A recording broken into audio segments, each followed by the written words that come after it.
Backseas Musical Podcast. Resistance is useless!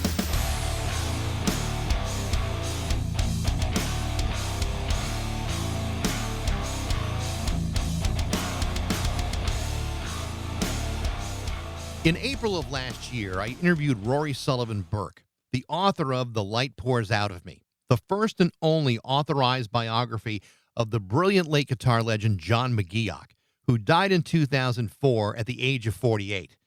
McGeoch's career took him from playing with Howard Devoto in the band Magazine, the band that Devoto would form after leaving the Buzzcocks, Susie and the Banshees, with John Lydon and Public Image Limited, and with several other amazing projects as well. Unfortunately, much of his brilliance has been somewhat overlooked over the years, even though there's no question that McGeoch's creativity literally helped shape post-punk in the late 70s and throughout much of the 80s. His life story, though, has never been given the proper treatment until Rory Sullivan Burke discovered that it had simply never been done before. What's even more remarkable is that this was Rory's very first book. Not only that, but by his own tenacity and enthusiasm for McGeoch's highly respected playing, Rory was able to interview dozens of people, including former McGeoch bandmates, friends, and admirers, many of whom simply do not grant interviews to anybody except him.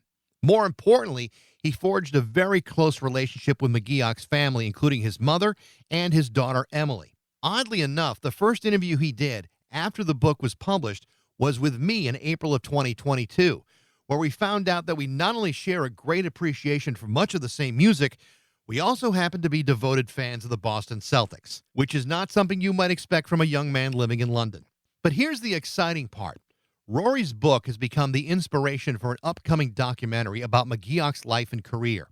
The co-director of that film is documentary filmmaker Paul Singh, whose exceptional 2021 film Polystyrene, I Am a Cliché, had been given several nominations and awards, including Best Documentary at the British Independent Film Festival. In fact, I interviewed Celeste Bell, the daughter of the late Polystyrene, in January of last year, and if that film is any indication of what's in store for this new documentary film, that I wouldn't be surprised to see this one win a few awards as well. So it's a real pleasure to welcome back my friend and fellow Boston Celtic fanatic, Rory Sullivan Burke, on Backseas Musical Podcast.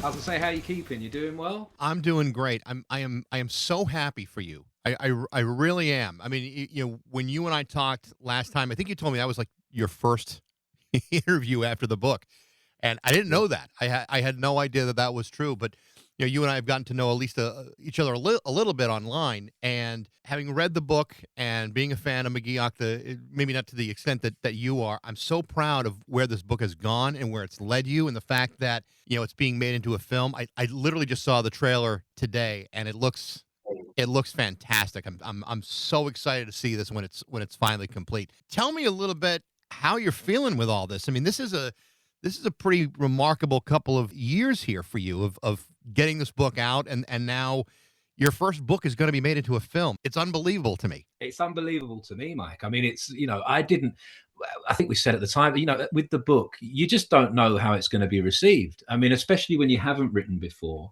and about a subject which I think people who are into that kind of music, they know their stuff.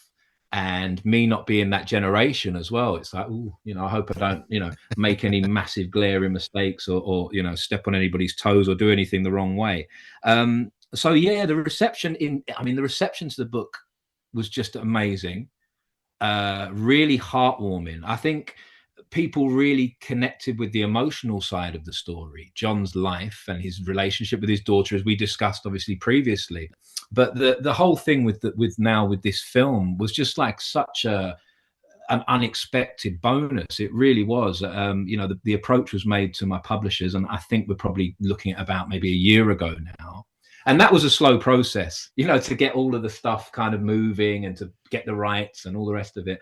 But the people, as I'm sure we'll talk about, Mike, who are involved behind the scenes with this, you couldn't wish for a better kind of a cast, of people. No, I was going to say, I know, Paul Singh is co-directing this project, and I thought the work that he did with Celeste Bell on the Polystyrene documentary, I'm Not a Cliché, was absolutely amazing and an absolutely beautiful depiction of Celeste's mother, polystyrene, and to know that the same kind of approach is going to be taken here too, where Emily McGeoch is going to be front and center in this story as she should be, I think makes all the sense in the world. And in a way, I think that excites me even more about this, because if he does anything close to what he did with the polystyrene story, this documentary is going to be fabulous. Well, absolutely that.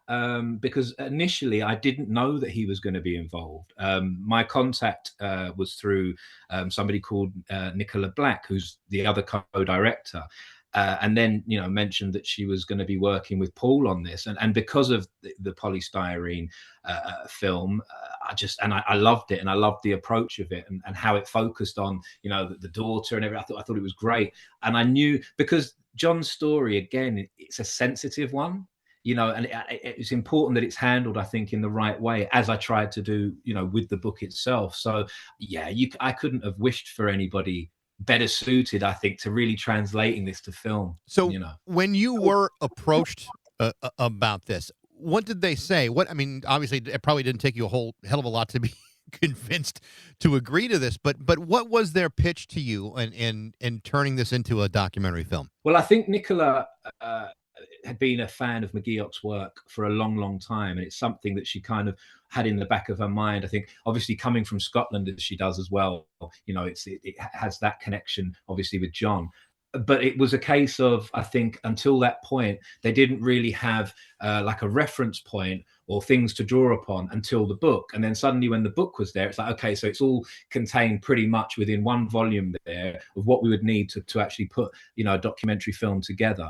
And, obviously they said to me how much they'd loved the book, which was lovely to hear, and that they were just so committed to wanting to do it, and to do it for all the right reasons, really about shining a light on this amazing talent that has gone, by and large, kind of under the radar for so long. But the beautiful thing is now I just feel like there's a sort of pull around him, and he's getting more mentions in magazine articles, and you're seeing him popping up here and there on news feeds on the internet, and people are talking about him again, which is brilliant. So that was kind of where it was at, really. I think they're just, as I said, Nicola was a fan of his work. They both really enjoyed the book, and they're just super committed. One of the things that you did before you wrote the book, and we talked about this at length, was that you really felt that in order to tell this story properly, you needed a certain level of permission, perhaps, from McGeoch's family. And Emily was, certainly a part of that decision and a part of that conversation. As this is now developing into something a little bit different, in a different medium and a different platform, did they get the same kind of permission from her that you did? I mean, what was her involvement early on in this process? Absolutely. So, at the same time that everything was coming to me, it was also coming directly from them to Emily as well. So she's been very involved in the whole process to date, which again is really highly encouraging, because they're handling it in the way that I'd like it to be handled. Yeah. I mean, for whatever they're having it, but it's that carrying on. And so she's very much knows as much about it as I do, and is involved as I am. And I think that just adds to the strength of it. And the more that you can pull on that kind of stuff, it can only be beneficial for the end product. I think it's like you said. I mean, McGeoch's talent is recognized by people who really understand the music, and by a lot of fans. But by and large, people may not remember the magazine records. They may not remember Visage, or even the fact that he played on Pill or anything else that he may have done. The fact that you have brought him into light, and the fact that this is now turning into a film, this is not only a great victory for you, it's a great victory for his family, who I got the sense in your book were really moved by the fact that there was somebody to bother in telling the story. Like, there was somebody interested enough to bring him the stature that his talent so readily deserved. They must feel so grateful and happy that this is being done. I think it's a mutual thing, because I'm so indebted to them. They're such lovely people. I got the chance at the book launch that we had in London, the initial one, to meet with John's mother and his brother and his brother's partner. And that was just, You see, like of all the celebrities that I got to meet and all the musicians, all that kind of stuff. And my God, I met some of my absolute heroes, and that just blew my mind. But the most poignant and the most moving moment to me was meeting John's mother, without a shadow of a doubt. Yeah. That just superseded everything. So we've got, I think, quite a nice little kind of, understanding relationship going on. We were all pretty friendly, and it's just lovely. And I just think how good, because I'm sure, that I'm sure John would be pleased with that, that it's being done in such a inclusive way where everybody, has got an opportunity to take part and share in it. So yeah, any kind of gratitude that they feel, my God, it's magnified and mirrored by me. Believe you me, it really is. I've been doing this podcast for about 4 years now, and there are certain guests that I've tried to get over the years that are just simply not accessible in any way, shape, or form. And Lord knows I have tried in every possible way. But in writing this book, and maybe it's out of respect for John McGeoch, and maybe it's just the way that you presented it, you talk to people that simply do not grant interviews. Susie Sue, Howard Devoto, they don't talk to anybody, and they've earned the right to do whatever that they want in their careers. Even with Susie making a comeback last summer. Now that I am pretty heavily involved in trying to book guests for this podcast, I understand the complexity and tenacity that sometimes you need in order to book these kinds of interviews, and yet you are able to do it. Tell me a little bit about that process again. Again, when I've tried to reach out to both of them, I kind of hit brick walls. You did it with a concept in mind that clearly touched even them, and they were willing to tell that story. Tell me about that process a bit. Well, I think let's have it right. When I started approaching people, we were in lockdown. And I really believe that the book owes a great deal to that, because people were available. Tours weren't happening. People weren't really, I'm not saying they weren't doing anything, but, time was kind of, we were in a different headspace. We were in a different world.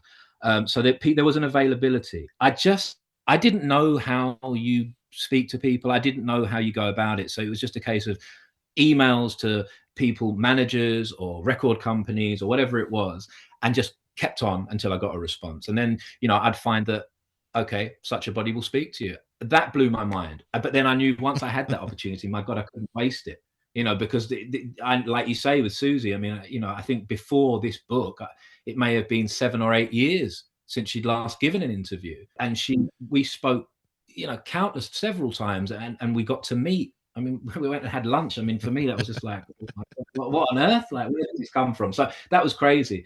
But I just found that I think for a lot of people, hopefully, I mean, if we're looking at the Banshees, because of John's exit from the band was a bit messy, to put it, mildly. And I think that, I'm not saying that necessarily people feel guilty, but I certainly think that they look back on it with a kind of a bit of regret that maybe that it wasn't handled, in the way that maybe now, with hindsight, with time, with age, with experience, it may be handled. You approach it differently. So I think that people really wanted to give him his due, recognize what he had brought to the groups that he had been a part of, which was more than significant. I mean, I firmly believe that the Banshees' best period was those 2 years where John was a member of the band. I think those 3 albums that he worked on, would demonstrate that to anybody. But I think also the fact that he was overwhelmingly so well liked, so highly regarded, and not just by, your likes of Susie or Billy Idol or whoever else, but also by, his guitar techs, the people who worked behind the scene, who worked for him, that he was very loyal to and had these really good friendships with, and they could speak of what he was like, away from the stage, when they went to the bar and played pool or, did whatever, and just the kind of generosity of the man, and they wanted to give that back, especially, as we're saying, given the fact that he hadn't had the recognition that he deserved. I think that's important to point out. One of the things that is so clear in the book is that this really was a very decent individual who, had his demons. He certainly had his, addiction issues, and, they did eventually take over. But in those years with Magazine and, particularly like Juju from Susie, it's such an amazing. I was listening to it again today. And when you hear songs like Spellbound or Monitor or whatever, it's like, who comes up with guitar lines like that? To me, that's the thing that's really amazing about him is we've all heard guitar players that kind of play like a they have like a rote feel to how they play. This guy just had a level of creativity that at the time really nobody had. And in fact, I think when you kind of look at the history of it all, that transition from punk to post-punk, there's no real defining line that separates the two. It just seemed to morph into that, other than maybe Metal Box from Pill, maybe the first magazine record in '78, Real Life. But it seems that the difference between McGeoch, and you can agree or choose to disagree, is that he never felt like he had to play down to be accepted by punks. So many people did that, and a lot of people started off without a lot of experience with their instruments and got better. McGeoch wasn't like that. He didn't have to, and he could literally probably have played with any band at that point. And I think that's what makes him such a remarkable talent in that block of time. Yeah, absolutely. I think we can't underestimate the fact that John was just a natural creative. He'd gone, as we discussed before, to Manchester to study fine art. As a child, he learnt the piano, then he learnt sort of classical guitar.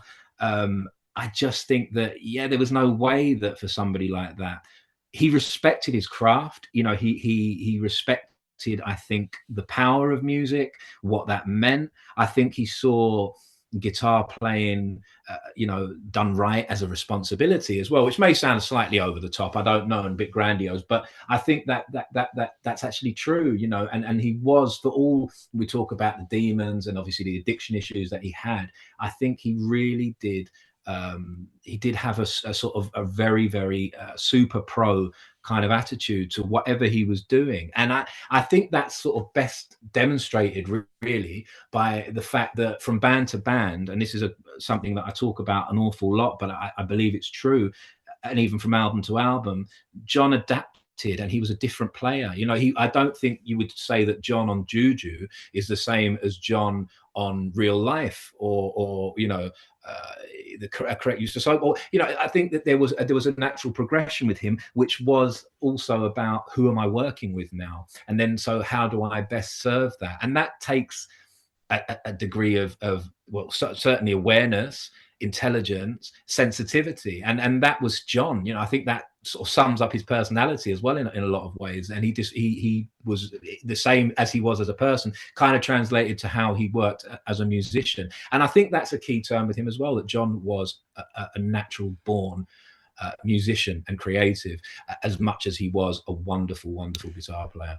And we probably talked about this before. I think the time that I became aware of him was when he was with Pill, and the album Happy. And I remember in college playing the song Seattle. And, I remember a lot of people saying, well, it's not as good as Metal Box, or it's not as good as Flowers of Romance or whatever, or the first album. You can't listen to that song or that album and not say, man, who the hell is playing guitar in this? Because that is the thing that stands out the most. It's just so, melodic and beautiful and powerful. And to me, that while Pill was going through this, almost like this transition to a more commercial territory, he still stuck out like more than maybe anybody else in that band. That's kind of hard to do when you're working with John Lydon to be the star of the show. Yeah, he was. I mean, when I spoke with Alan Diaz, for example, who played bass in Pill at that time, he was very, very clear that McGeoch was musically the absolute driving force of that band at that time. He was all coming really via him. So yeah, I think it was. I think that representation or that version of Pill was as much in McGeoch's image, maybe more so, as it was even with Lydon, and I think, and John Lydon, I think we touched on it before, for all of his eccentricities and ways, shall we say, he knows a good musician when he hears one, and he's able to find interesting, really super talented people to work with, and I think that's a strength, because Lydon himself isn't especially musical, but he knows, he's got an ear for it. And John, he had approached John prior, around the time that John was starting up the Armory show with Richard Jobson. He'd Yeah. actually approached him then to join Pill, but he'd knocked it back. So it was just one of them things. I think with Pill, though, I think as you're saying, that first album, yeah, I think there's some great stuff on that. I think it drops off a little bit for me personally, for my taste. But I think a lot of that had to do with the times and the production, a few other things really. Yeah. Well, I mean, I've interviewed Martin Atkins, I've interviewed John Wobble, about it, and they've both acknowledged McGeoch's talent and his creativity, and again, both of those guys were gone by that point, but they could both see, the difference between what they had been hearing in England for a long time, and then a guy like this that just comes out of space in in some ways. He's just there's an unearthly level of talent that this guy. I mean, Lydon had Keith Levine, and Keith Levine had certain moments of brilliance, but I think when you compare the two, I mean, it's not a safe comparison. I mean, I think McGeoch was just so much more musical than even a Keith Levine, who was great. Yeah, he was somebody a great deal of respect for and loved that, that what Pill were about. I'd always been a fan of Pill. But yeah, John was just, he was just an absolute one-off. There's nobody I can compare him to. Certainly not, because when I listen to John as well, and it's a point that you try and work out through his playing. Well, who was he influenced by? Yeah. And I can't hear anybody in his playing. It's so totally John McGeoch. It's his own incarnation. It's his own thing. And I just think that from that point of view, if nothing else, but of course, it was everything with John. It was his creativity, but it was also his openness to what he was doing, to working with certain technologies, of how to use effects, of keeping it simple, of not overdoing anything. And that's the beauty of John, and just allowing the music to be what it should be. And also, as much as playing, not playing as well, and giving tracks space, which is such a kind of thing that maybe we don't talk about enough in music and in songs. But John knew that, so that's almost like a sort of superpower, really, of knowing, actually, if I back off at this point, it'll make the next part even more like amazing or whatever. So yeah, just an absolute one-off, unique talent. One of the things that's so interesting to me, and certainly following you on social media over the last year or so, it's become pretty obvious that you and I share a common ground in a lot of ways with music, and I think we both would agree with that. But what's fascinating to me is you're a 40-year-old guy. I'm a 57-year-old man, and I kind of came into this late too. I was a young kid in 1978. I didn't know shit back then. But your level of understanding and the depth of your musical knowledge, I think, is really impressive. Not that someone in their 40s wouldn't have that, but your taste in music is very much of an older generation. Where does that come from with you? I mean, you're talking about music that existed long before you were born, and more about it than, I would say, 99% of the people who were involved in it. I mean, it's really very interesting that you're so connected to that whole genre, that whole space of music in late 70s to all the way through the 80s.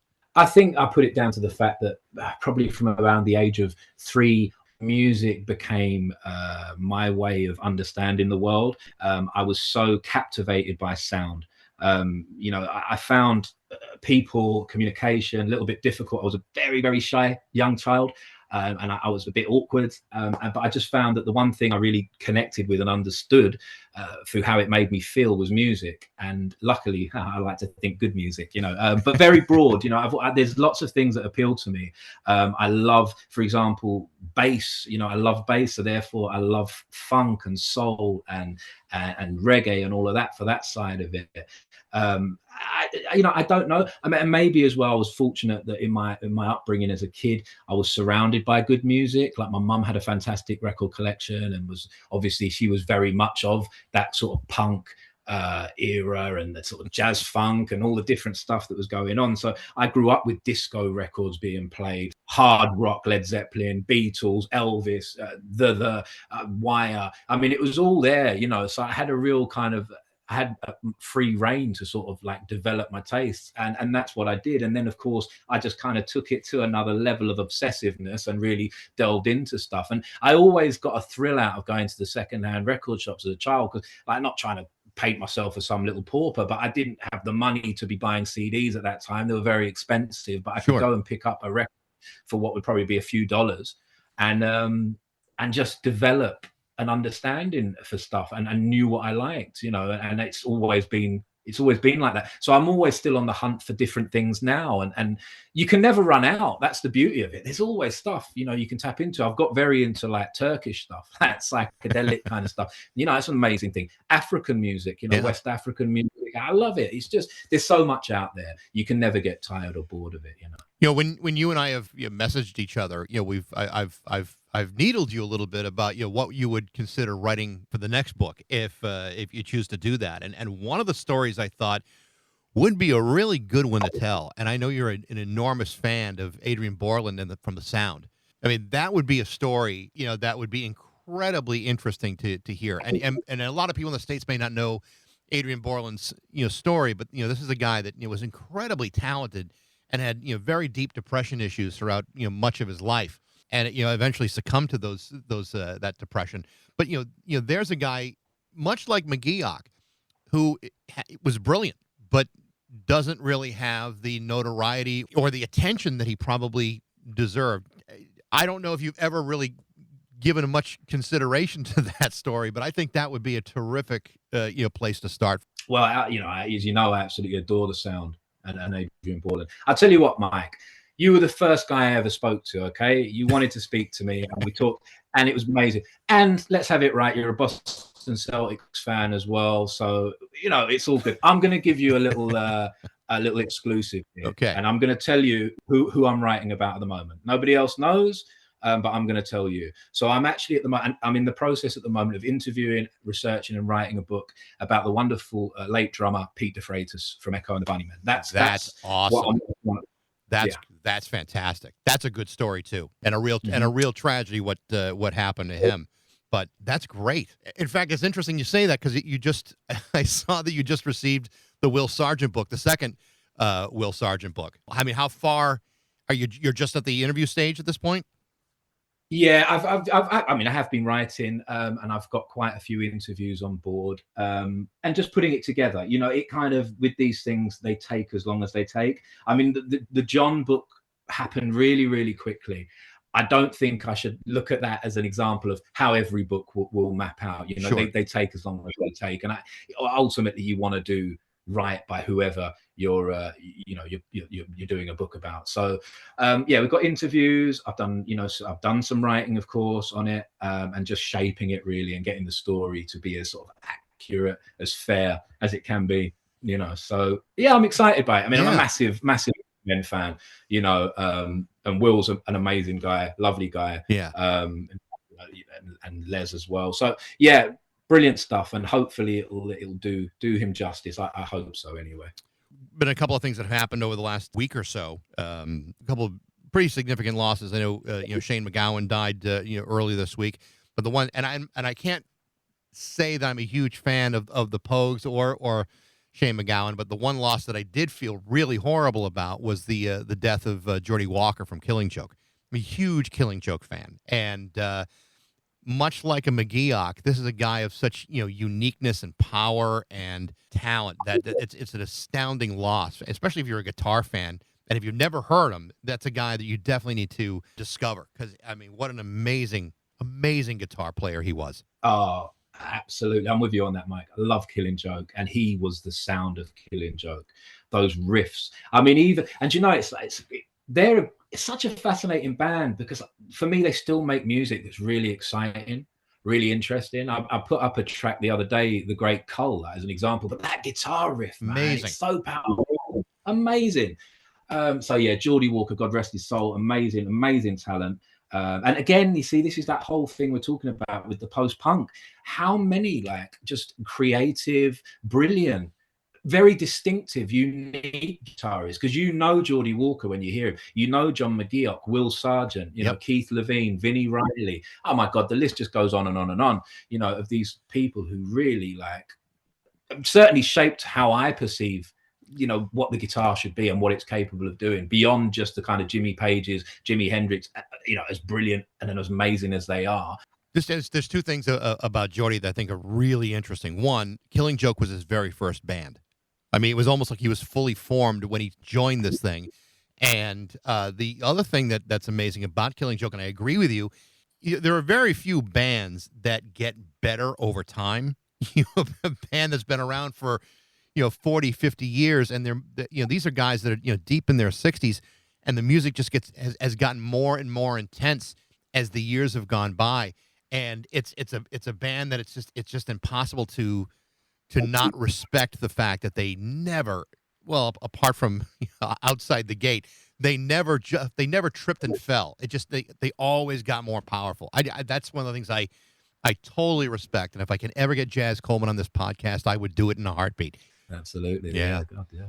So while I have you on here, how about those Boston Celtics? Hey, man, how about them? Mike, I got to see them for the very first time in my life. I saw, that must have been a blast for you. Now, did you see him in Boston or did you see him in New York? In New York, Madison Square Garden. Yeah. There we are, myself and my daughter with our Boston Celtics gear on, surrounded by Knicks fans, cheering them on. It was amazing. I mean, my heart was in my mouth because it looked like we were coasting. We were coasting that game first half really, but then gave us some sticky moments towards the end. But yeah, it was just a brilliant experience. Fantastic. I'm always optimistic when it comes to Boston, and then we kind of falter a little bit. So let's hope we see it through this time. Well, let's hope so, because they're playing fantastic. I mean, this in-season tournament I think is total nonsense, but you know what? They're playing great, and that's all I care about. Absolutely. Yeah. So getting back to the McGeoch story and the film, I know that a Kickstarter campaign has been started to get this thing going. Tell me a little bit about that, where that's going and what's the response been? I mean, I know that, crowdsourcing is really the way things go and, in independent projects like this, but is your experience with this so far? Tell me a little bit about that. Yeah, I mean, we started it off and we've set there's a figure there of 40,000 pounds that needs to be raised. Now the whole thing with it is, and obviously for people who are familiar with how these things work, there are pledge packages available as well. So when people are putting money in, they can pay a certain amount, and actually, you get stuff that belonged to John. Stuff that he wore throughout his career, bits of jewelry, maybe plectrums he used, T-shirts he wore. There are loads of stuff on there, and there will be more. There will be more things. So keep your eyes peeled on that. We've only got now, though, about 7 or 8 days left. And I think we're on about, I'm trying to think the equivalent in US dollars would probably be just over $30,000. We need to get more backers in. We need to get more people on board with it, because it's such a, obviously, I think it's such a worthwhile thing, and it will be an amazing film. But yeah, I think it's a lovely thing to do anyway, because it has that kind of community feel to it as well. Yeah. And so, people can get their names on the credits and all that kind of stuff. And I love that, for people who are fans of John's, that they can feel that they are part of his story, which is wonderful. So let's hope, fingers crossed, that we get that money that we need to put it into getting this film made. I hope so. When we first talked, a while back, I was given a digital copy of the book. And I loved it so much, I actually had to buy a hard copy of it. Like when I said, when we started off here today, I really am so happy for you, because I know that you've poured your heart and soul into this project to really get the respect that the project you put together deserved, and that he gets the respect that he deserved. You have to feel so great about what's happening, and like I said, I'm so proud of what you've done here, because it's outstanding work, Rory. Oh, look, thank you so much, Mike. I really appreciate it. And I absolutely, when you said you wanted to speak again, I was overjoyed, because I had so much fun last time. And I had no clue. I'd never done an interview before. And you were great to talk to. It was great fun. And, thank you so much for all your support. It's meant a lot. It's wonderful. Thank you. I appreciate it too, Rory. I really do. And when the DeFreitas book comes out, you let me know, because I'll want to read through that too. Oh, absolutely, mate. I'll get a copy sent to you. No doubt about that, my friend. Okay. No doubt. Awesome. We'll talk again. Rory, thank you so much. Thank you, Mike. Take care of yourself. All right, you too. Take care. The name of Rory's book is called The Light Pours Out of Me, the authorized biography of John McGeoch on Omnibus Press. Please check out his Kickstarter campaign for the film and do your best to help him if you can. Thanks for listening. I hope you enjoyed it. If you did, feel free to like it, share it, rate it, tell all your friends about it. Follow along on Facebook, Instagram, and TikTok for regular updates. You can also email me at bax@rock102.com. I'd love to hear what you think. And thanks again for listening to Baxy's Musical Podcast.